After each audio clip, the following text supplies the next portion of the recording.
Welcome back to the channel. I'm Tim, this is Egg Chasers. I've just finished watching New Zealand against England in Auckland. And yeah, if you haven't seen the game and you want to, obviously I'm about to reveal the results. So there's your spoiler alert. Although you might already be able to tell from my tone of voice how the game went. Well done, New Zealand. Well done. Yes, 51 years and counting now since you've been beaten in Eden Park. And it was there again. I think England are going to leave New Zealand absolutely devastated. 2 games that they could, and they'll probably think should have won. Lots to talk about in this one. Appreciate your support of the channel. And yeah, hit subscribe.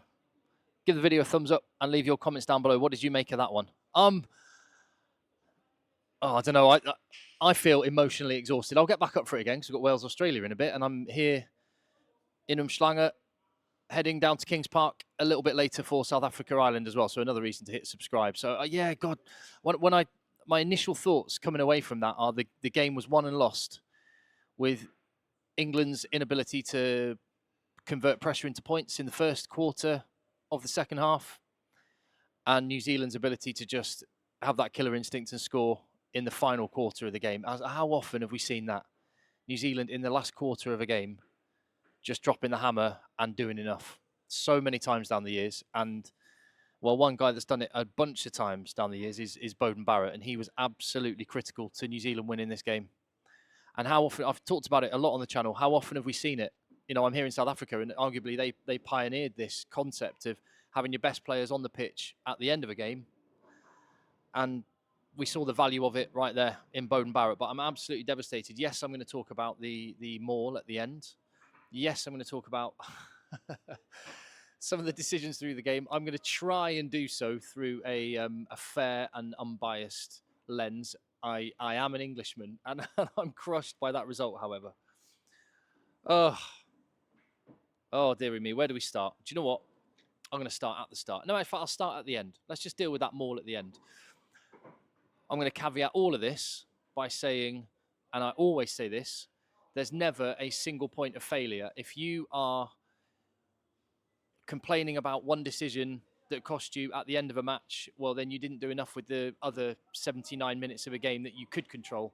And England had enough possession, territory and opportunities that they should have done better with the ball that they had. So I'm not saying the way the game ended was anything more or less than England or New Zealand deserved.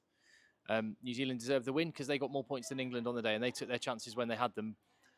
I mean, but that maul, I think, at the end does paint the picture of what that there are some occasions in a game. Think about the James Lowe try last week in the South Africa-Ireland game.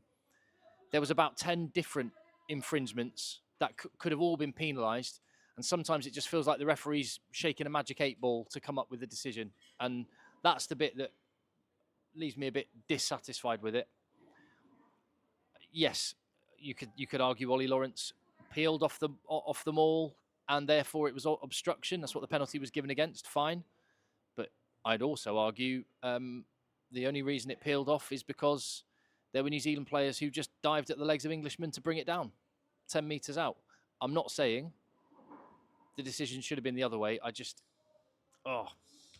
it's frustrating. But then that's the beauty of rugby, I guess, because there's and it's interpretations. And actually, it was a great, let's just say, it was a great test match. So no complaints on that front. And New Zealand deserved to win because they scored the points when they had the opportunity and they were on the ropes. And I honestly thought that the first win for England in 50 years and the first win of anyone at Eden Park in 30 years, I thought it was about to come to an end. Right, I'll start at the start. The Steinlager Ultra Low Carb Series, catchy name, well done.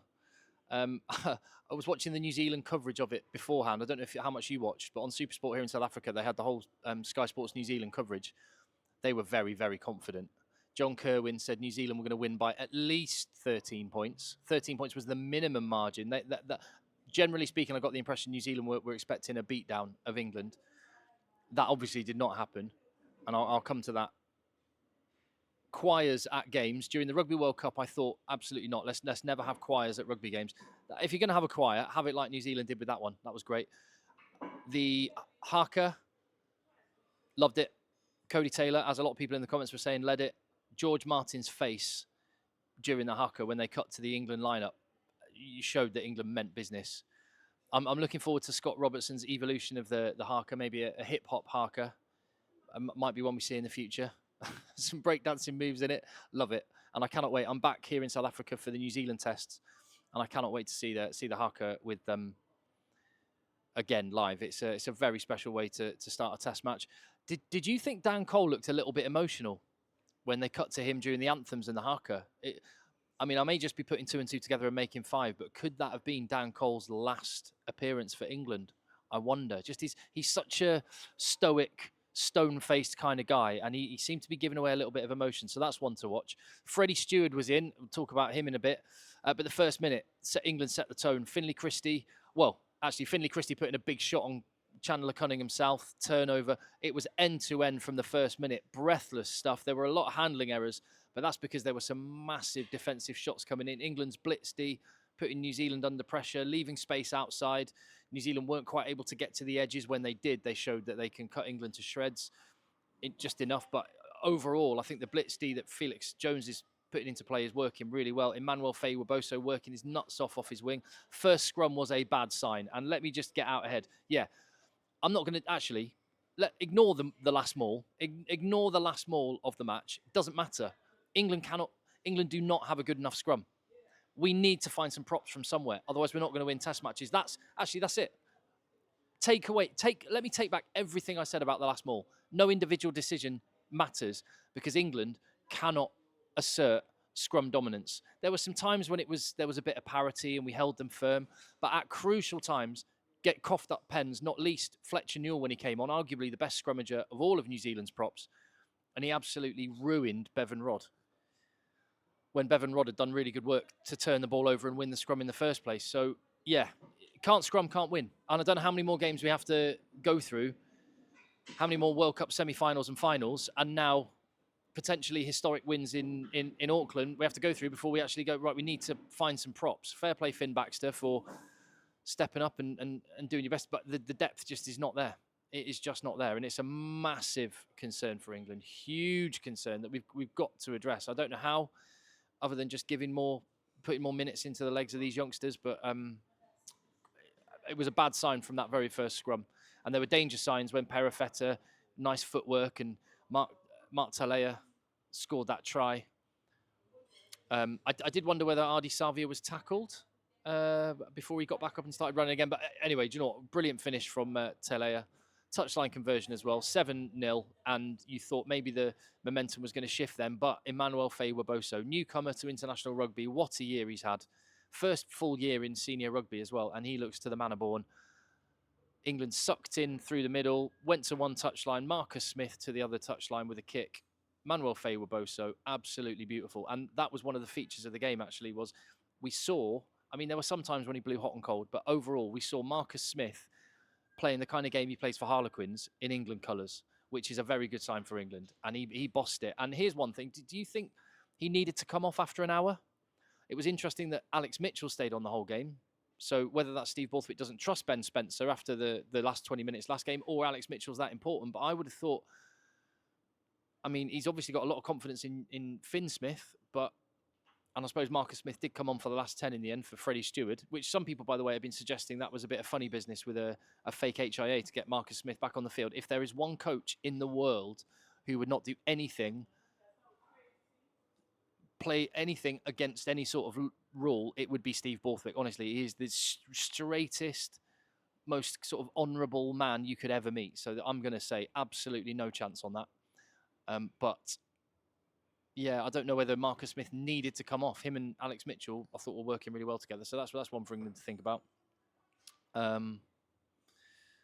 Where are we then?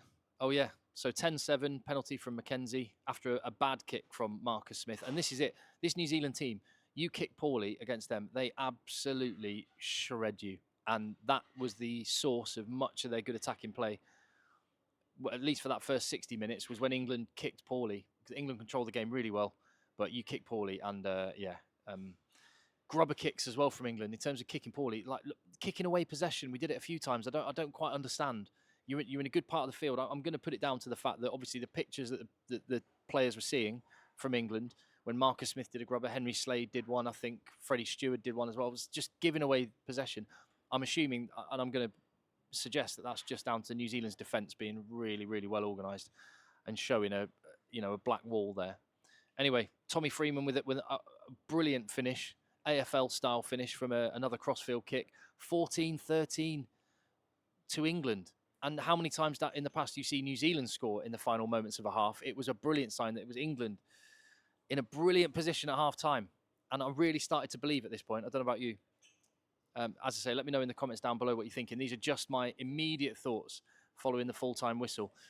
That third quarter of the match, that was the match for England. That was the match. 3 points from all of that territory, all of that possession. I credit New Zealand's defence for that. They actually only gave up one penalty in the first half, and they gave up about half a dozen in the second half, but they were kind of good penalties to give up. When England were banging on the door and New Zealand coughed up a penalty, quite cynically at times, but very intelligently, to try and slow England's ball up and reorganise their defence, and it worked, to be fair. And that's a big part of the reason why England were kept to just 3 points between half-time and 60 minutes. And then enter Beauden Barrett, absolute hero. It changed the game. I don't know who the man of the match was. In fact, do you know who man of the match was? Did you see? No? It could have been Beauden Barrett.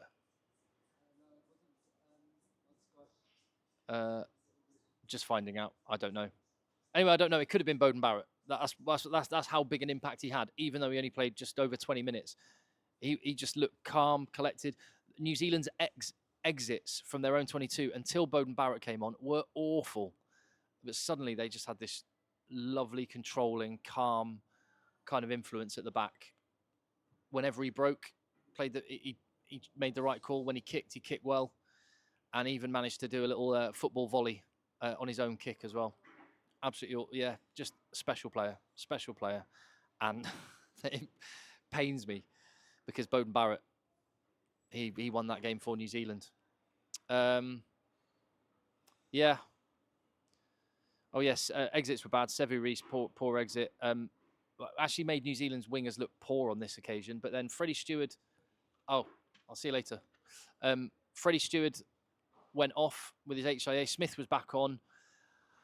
And England had a bit of territory at this point, but Fletcher Newell, that scrum pen, just that killed England. Absolutely killed England. Maro Itoje, absolutely huge game. A couple of silly penalties in the second half, though. Was he trying a bit too hard? I don't want to take anything away from what was a colossal performance for him. He's playing the kind of rugby last week and this week that we know he's capable of, and England looks so much better. Him and George Martin, what a monstrous pair of locks they are. Really, really good. Yeah. The collapse maul at the end. As I say, I'm gonna take anything I said about that away because England can't scrum or couldn't scrum well enough, and that lost us the game. New Zealand didn't have any rhythm in attack, did they? Didn't really get any rhythm or momentum.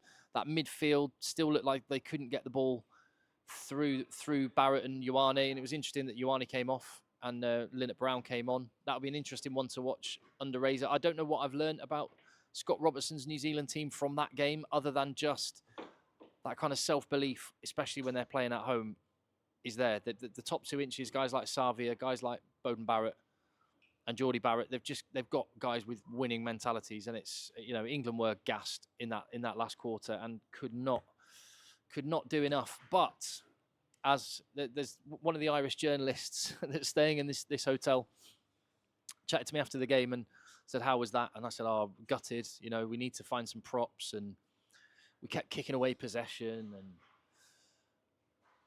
And he said, well, look at the bright side. These are small problems compared to where you were not so long ago. And do you know what? He's absolutely right. I think Steve Borthwick's doing a really good job. I think the fact that I'm so gutted that we didn't manage to get a win in Eden Park, where no team has won in 30 years, and England haven't won for over 50, speaks to where England are at. You could argue it speaks to where New Zealand are at as well, that they're going to take a bit of time to get their mojo and get up to full speed. But yeah, England have got a lot of positives. The young guys, Emmanuel Faye-Waboso, missed Furbank today, didn't we? Stewart didn't. It was a big drop off. In fact, that's one thing. The way England play and the way England are now playing, we need another option at fullback besides Freddie Stewart. And I know the intention was to play Furbank and Stewart wouldn't have been in the matchday 23, you assume, but there are other running fullbacks in the Premiership. Joe Carpenter was in the England squad. He's more of that kind of a player. Tyrone Green, South Africa don't want him. There's one. And there are others as well. So that might be one area to watch. But overall, really proud of where England are at. 8 points between the two teams over 160 minutes of rugby. 2 winnable games there for England that they should and will feel gutted not to have won. And do you know what? With that being the context, I'm all right with it. Thank you very much for watching. I'm Tim. This is Egg Chasers. I am going to go and watch Australia versus Wales. I'm going to get myself nice and early to Kings Park to watch South Africa versus Ireland. The weather is absolutely glorious here. Should be a great day. I've heard Kings Park's got a real steep-sided stadium, which gives a great atmosphere. It's got like a nightclub at one end that hopefully I'll try and blag my way into, and loads of people will be out having braais on the field till late. So there's going to be lots of content coming on the channel. If you appreciate it, then I appreciate you. Please hit subscribe on the channel. Give the video a thumbs up. Tell me what you thought of that. If you're an England fan, how gutted? If you're not an England fan, what's your assessment of both teams? Yeah, looking forward to see what you say. I'll be down there in the comments with you. I will see you on the next one.